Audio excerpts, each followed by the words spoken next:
Buenas, Samus Z. ¿Qué tal? Aquí vamos a empezar a analizar un poquito de filosofía existencial y vamos a seguir con el mito de Sísifo, un maravilloso libro. Quizá el... Oh, no me llames maestro, hombre, no soy maestro. Eh, Quizá uno de los primeros libros que alguien debería de leerse de este señor, para entender toda su obra, ¿vale? Tenéis el resto de los directos en el canal ya resubidos. Y hoy vamos a hablar del hombre absurdo, ¿vale? Que es la segunda parte, si no me equivoco. Sí. De este libro. La primera fue un razonamiento absurdo. Y esta es el hombre absurdo. Así que vamos a darle y vamos a ver qué nos cuenta. Aparece aquí una cita del libro de los endemoniados de Dostoyevsky que dice lo siguiente: si Stavrogin cree, no cree que cree. Si no cree, no cree que no cree. Pues ahora, con eso os dejo y yo me marcho, ¿vale? Venga, adiós. Era bromita, ¿eh? Soy muy gracioso. Y aparece aquí un buen prefacio. Vamos a ver, nos cogemos el bolígrafo para apuntar cositas, que si no luego se nos olvidan. Y vamos a darle... Hoy ha hecho menos calor, así que todo bien. El infierno parece que nos da una tregua. Vamos a ver qué dice aquí nuestro señor Albert Camus para los amigos y Camus para los intelectuales de Postín. Empezamos. Mi campo, dijo Goethe, es el tiempo. He aquí la palabra absurda. ¿Qué es en efecto el hombre absurdo? El que sin negar lo eterno no hace nada por él. No es el que la nostalgia le sea ajena, pero prefiere a ella su valor y su no es que la nostalgia le sea ajena, pero prefiere a ella su valor y su razonamiento. El primero le enseña a vivir sin apelación y a satisfacerse con lo que tiene. El segundo le enseña sus límites. Seguro de su libertad a plazo, de su rebelión sin futuro y de su conciencia perecedera, prosigue su aventura en el tiempo de su vida. Ahí está su campo. Ahí su acción, que sustrae a todo juicio excepto el suyo. Una vida más grande no puede significar para él otra vida. Sería deshonesto. No me refiero aquí a esa eternidad irrisoria que se llama posteridad. Madame Roland se remitía a ella. Esa imprudencia recibió su lección. La posteridad cita de buen grado la frase, pero se olvida de juzgarla. A la posteridad Madame Roland le es indiferente.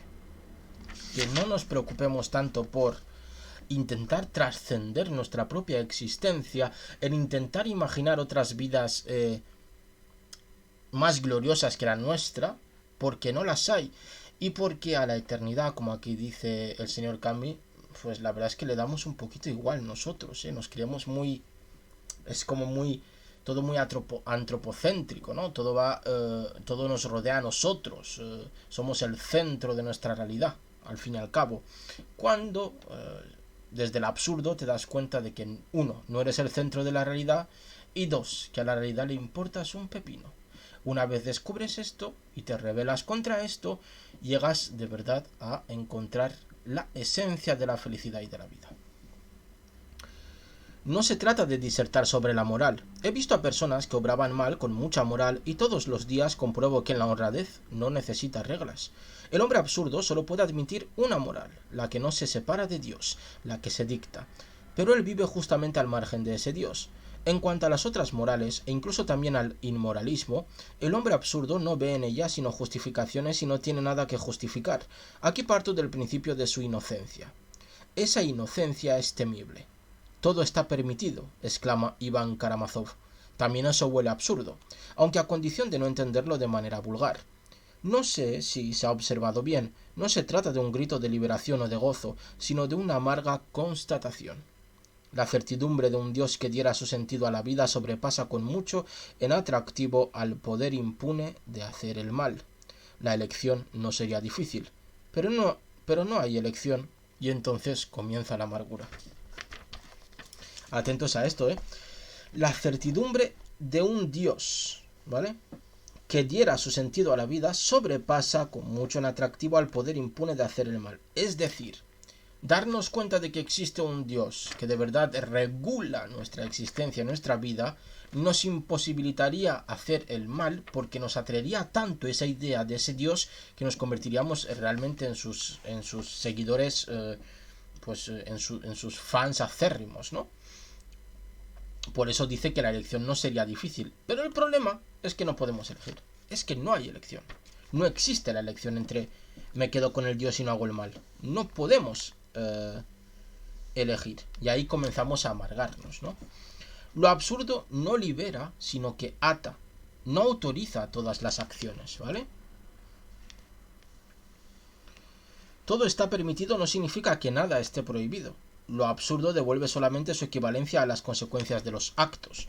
No recomienda el crimen, sería pueril, mas devuelve su inutilidad al remordimiento, y asimismo, si todas las experiencias son indiferentes, la del deber es tan legítima como cualquier otra. Uno puede ser virtuoso por capricho.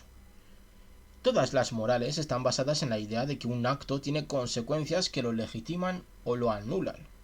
Un espíritu impregnado de absurdo juzga solamente que esas consecuencias han de ser consideradas con serenidad. Está dispuesto a pagar. Dicho de otro modo, aunque para él pueda haber responsables, no hay culpables. Consentirá a lo sumo en utilizar la experiencia pasada para fundamentar los actos futuros. El tiempo hará vivir al tiempo y la vida servirá a la vida. En ese campo, a la vez limitado y repleto de posibilidades, todo en sí mismo le parece imprevisible, salvo su lucidez. ¿Qué regla podría pues sacarse de este orden irrazonable? La única verdad que puede parecerle instructiva no es nada formal, se anima y se despliega en los hombres. No son, pues, reglas éticas las que el espíritu absurdo puede buscar al final de su razonamiento, sino ilustraciones y el soplo de las vidas humanas, ¿vale? Es decir, se fija más en los hechos que en las palabras. Por intentar simplificarlo muchísimo, pero creo que se entiende, ¿no? No busca las reglas éticas, es decir, las palabras que intentan dirigir la vida, sino que se fija más en los hechos de la misma, ¿no? Se fija más en los hombres, en la actuación de los hombres, en cómo son los hombres. Necesito... Las pocas imágenes que siguen son de esa clase. Prosiguen el razonamiento absurdo dándole su actitud y su calor. ¿Necesito desarrollar la idea de que un ejemplo no es forzosamente un ejemplo que haya que seguir? Menos todavía si eso es posible en el mundo absurdo y que estas ilustraciones no son por tanto modelos. Además de que hace falta vocación para ello, resulta ridículo, salvadas todas las distancias, deducir de Rousseau que hay que caminar a cuatro patas y de Nietzsche que conviene maltratar a la propia madre. Hay que ser absurdo, escribe un autor moderno, no hay que ser iluso. Las actitudes de que hablaremos solo cobran todo su sentido cuando se tienen en cuenta sus contrarias. Un supernumerario de correos es igual a un conquistador si la conciencia le es común. Todas las experiencias son indiferentes a este respecto. Las hay que sirven al hombre y otras lo perjudican. Le sirven si es consciente, si no, no tiene importancia. Las derrotas de un hombre no juzgan a las circunstancias, sino a él. ¿Vale? Es decir, si nos damos cuenta, ¿vale?, de nuestras consecuencias, solo nos servirán si somos conscientes de ellas. Si no, como dice aquí, y esto es un frasote, no tiene importancia. Las derrotas de un hombre no juzgan a las circunstancias, sino a él. Es decir, no juzgan a la realidad en la que vive el hombre, sino que juzgan a cómo ha actuado él, a los hechos que ha realizado él en esa realidad. Por lo tanto, no es la derrota del mundo, sino la derrota del hombre, cuando las cosas salen mal, ¿no? Por ejemplo, hay una guerra. No es la derrota de las circunstancias que rodean y que han provocado eso, sino de los hombres que han actuado para que esa guerra se lleve a cabo. Porque siempre hay posibilidades de que no ocurran las cosas, ¿no? Pero las cosas ocurren porque nosotros elegimos pensando que hemos elegido bien. Elijo únicamente hombres que solo aspiran a agotarse o de quienes yo tengo conciencia, por ellos, de que se agotan. La cosa no pasa de ahí. De momento no quiero hablar sino de un mundo donde tanto los pensamientos como las vidas carecen de futuro. Todo lo que hace trabajar y agitarse al hombre utiliza la esperanza. El único pensamiento que no sea engañoso es por ende un pensamiento estéril. En el mundo absurdo, el valor de una noción o de una vida se mide por su infecundidad. ¿Vale? Es decir, que se valora a las personas por lo que no hacen, por lo que no hacen que no sea, es que no, fecundo, sí, productivo, es que el productivo no es la palabra, pero bueno, para que se entienda, ¿no? lo que hacen que sea que no produzca nada, ¿no? Y ahora los siguientes capítulos son ciertos ejemplos que él coge de ese tipo de hombre absurdo, ¿no? Y empezamos con un capítulo que se llama el Don Juanismo, ¿no? Que nos explicará más o menos a qué se refiere con esto. Empieza de esta manera. Supongo que hablará del amor, ¿no? Y de la seducción, supongo. Si bastara con amar, las cosas serían demasiado sencillas. Cuanto más se ama, más se consolida lo absurdo. Don Juan no va de mujer en mujer por falta de amor. Es ridículo representarlo como un iluminado en busca del amor total, mas justamente porque las ama con idéntico arrebato y cada vez con todo su ser, tiene que repetir ese don y esa profundización. De ahí que cada una espere aportarle lo que nadie le ha dado nunca. Cada vez ellas se equivocan terminantemente y solo consiguen que acabe sintiendo la necesidad de esa repetición.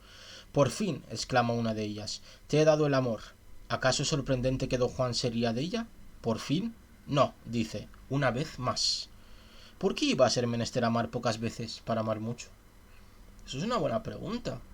¿Por qué amar a muchas personas al mismo tiempo, de la misma manera? Parece menos a amar a una mucho, ¿no? Es decir, no, yo amo a una persona muchísimo, parece que ese amor vale más o es más pleno que el que ama a mucha gente, ¿no? Que es lo que nos está diciendo aquí. ¿Don Juan está triste? No es muy verosímil, casi no voy a apelar a la crónica. La risa, la insolencia victoriosa, los saltos y la afición al teatro son claros y alegres. Todo ser sano tiende a multiplicarse, y lo mismo don Juan.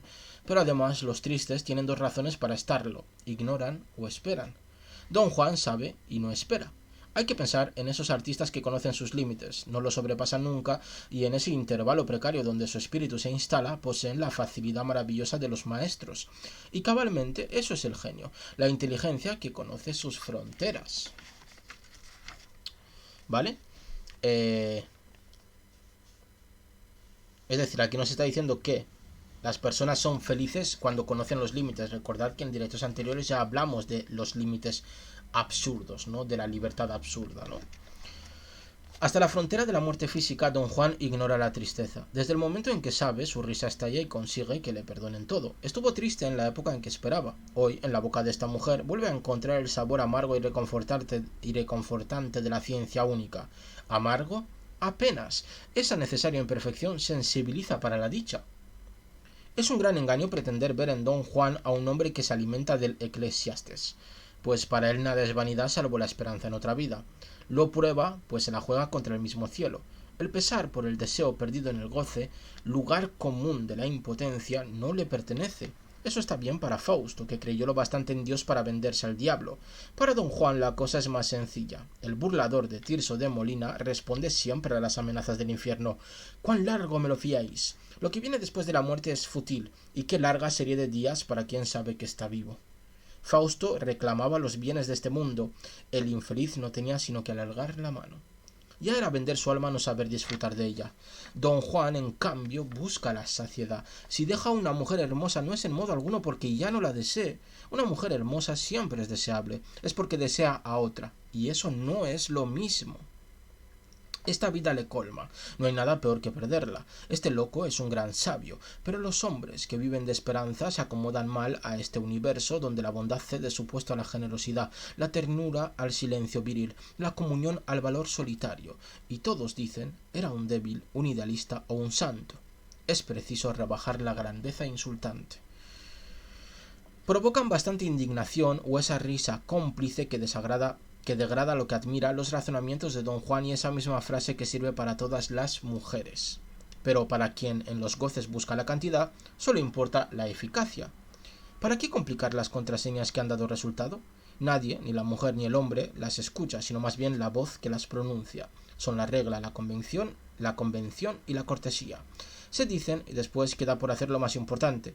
Don Juan ya se prepara para ello. ¿Por qué iba a plantearse un problema moral? No se condena por deseo de ser santo, como el Mañara de Milós. El infierno es para él algo que se desafía. No hay sino una respuesta para la cólera divina, y es el honor humano. Soy hombre de honor, dice el comendador, y cumplo mi promesa porque soy un caballero. Pero sería un error igualmente grande considerarlo un inmoralista. A este respecto es como todo el mundo, tiene la moral de su simpatía o su antipatía. Para entender bien a Don Juan hay que referirse siempre a lo que simboliza vulgarmente, el seductor normal y el mujeriego. Es un seductor de lo más normal, y aquí hay una nota a pie de página. En el sentido pleno y con sus defectos. Una actitud sana incluye también defectos, ¿vale? Volvemos al texto. Con una diferencia, que es consciente y por ello es absurdo, ¿vale? Un seductor con lucidez no cambiará por ello. Su condición es seducir. Solo en las novelas se cambia de condiciones, se vuelve uno mejor, pero se puede decir que a la vez nada ha cambiado y todo se ha transformado. Lo que Don Juan pone en práctica es una ética de la cantidad, al contrario del santo, que tiende a la calidad. Lo propio del hombre absurdo es no creer en el sentido profundo de las cosas.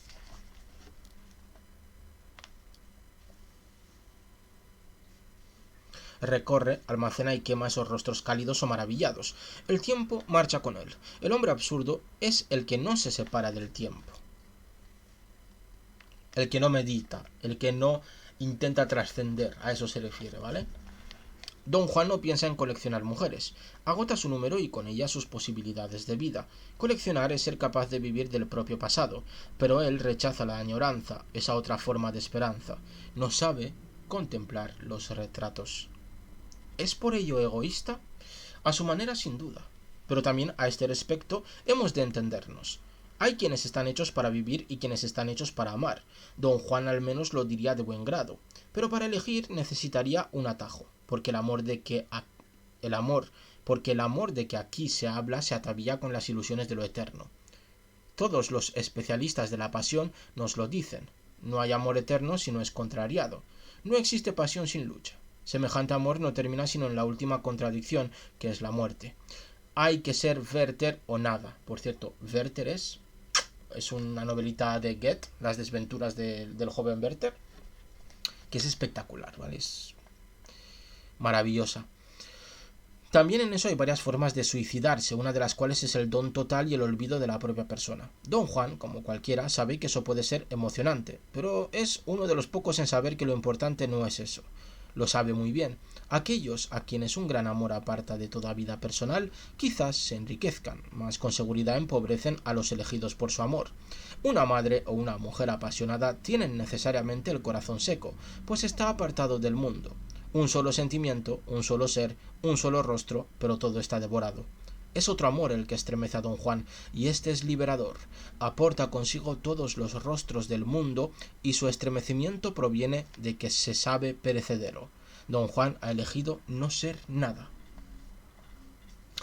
Para él se trata de ver claro. No llamamos amor a lo que nos ata a ciertos seres, sino por referencia a una manera de ver colectiva de la que son responsables los libros y las leyendas. Pero yo no conozco del amor sino esa mezcla de deseo, cariño y entendimiento que me ata a tal ser. Ese compuesto no es el mismo en otros casos. No tengo derecho a recubrir todas estas experiencias con el mismo nombre. Eso dispensa de realizarlas con los mismos gestos.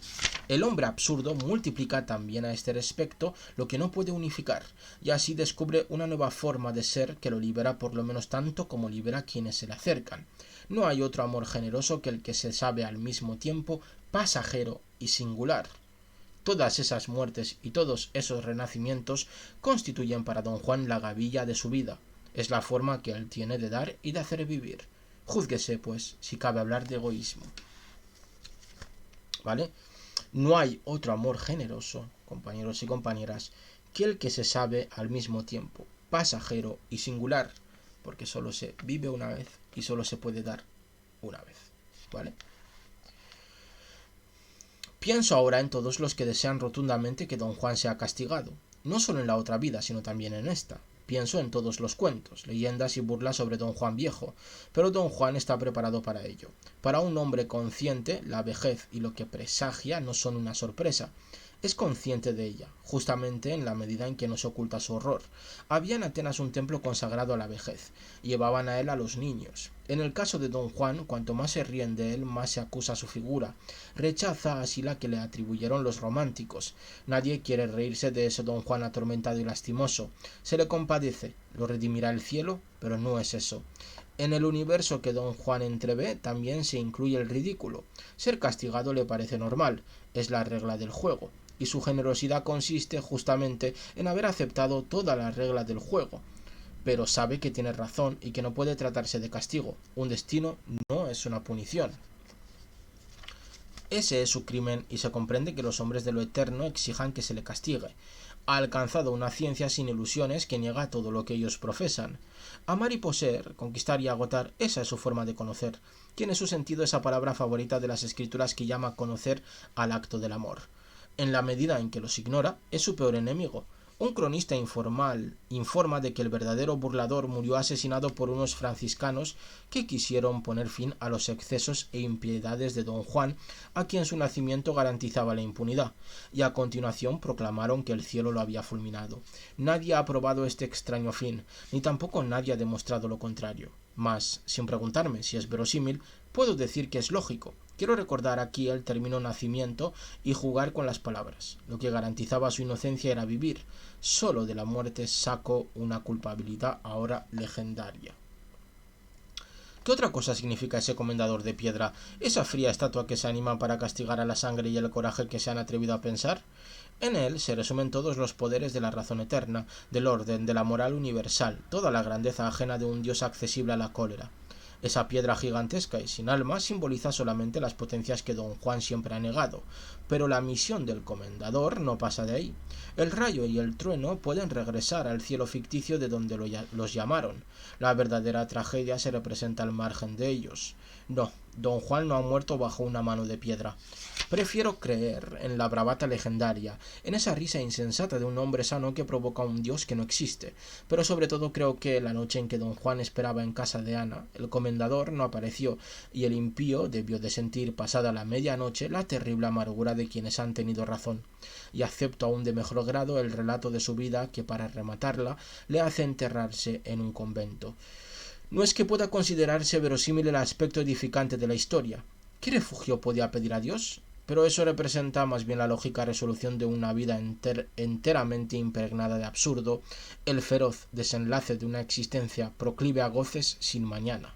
El disfrute termina aquí en ascetismo. Hay que comprender que ambos pueden ser como las dos caras de un mismo desenlace. ¿Qué imagen más horrible cabe desear? ¿La de un hombre a quien su cuerpo traiciona y que por no haber muerto a tiempo consuma la comedia esperando el fin? ¿Cara a cara con un dios al que no adora, sirviéndolo como ha servido a la vida, arrodillado ante el vacío y con los brazos tendidos hacia un cielo sin elocuencia y que, según él sabe, tampoco es profundo? Veo a don Juan en una celda de esos monasterios españoles perdidos sobre un cerro. Y si mira algo, no son los fantasmas de los amores idos, sino quizás, por una aspillera ardiente, una silenciosa llanura de España, tierra magnífica y sin alma, donde él se reconoce. Sí, hay que detenerse en esta imagen melancólica y radiante. El fin último, esperado mas nunca deseado, el fin último es despreciable. Y aquí termina este maravilloso capítulo sobre la figura del don Juan y lo que representa, y también sobre qué es, podríamos denominar, el amor de un hombre absurdo y cómo se comporta, ¿no? Llegando a la conclusión de que el amor de un hombre absurdo es único, intransferible y solo ocurre una vez. Por eso tiene la necesidad de amar todas las veces que pueda, porque realmente es un acto no egoísta, sino de solidaridad y que comparte, ¿no?, su amor con el mundo. Con esto terminamos, como siempre. Muchas gracias por haberme acompañado y seguiremos en próximos directos con este maravilloso libro. Os doy millones de abrazos, millones de besos y nos vemos en siguientes directos. Chao, chao.